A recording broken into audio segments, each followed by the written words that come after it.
Welcome back to my labada. Charot. Guys, welcome back to my channel. Okay, so I wanted to start on this one.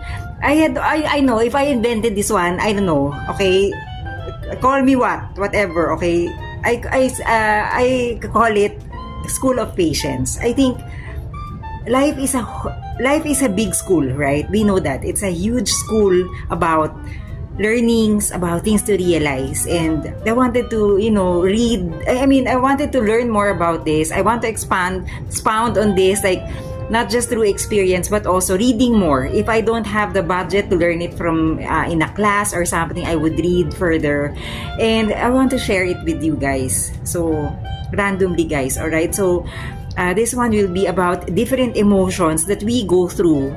Though guys, I'm not coming from a spectrum of being a guru or psychologist. No, I'm somebody who's just gone through a lot of emotions. Number one, anger.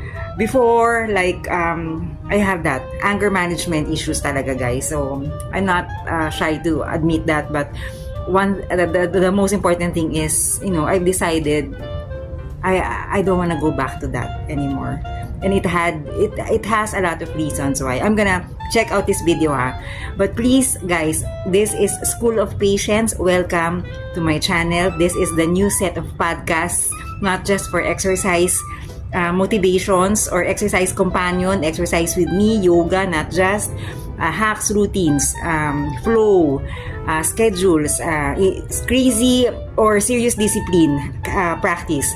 This channel is all about that. All right, so maybe dealing about podcasts. This is podcast you can listen to anytime, anywhere, anyhow, in whatever situation you are in. Being the shower, having it on speaker, loudspeaker, or while commuting or driving, kind of like that, guys. So I wanted to have that, because this is also my way of guys, kasi diba singlehood also, sometimes you don't have somebody to talk to, yung ganun. So instead of just reading quietly here, so I'm going to share with you guys what I read sometimes, or learned, or realize, or encounter, ganun. So yun. Guys, thank you sa pagtsatsaga. Thank you so much, guys. Please check out the podcast, okay? Take care. I really care, Yun lang. Okay?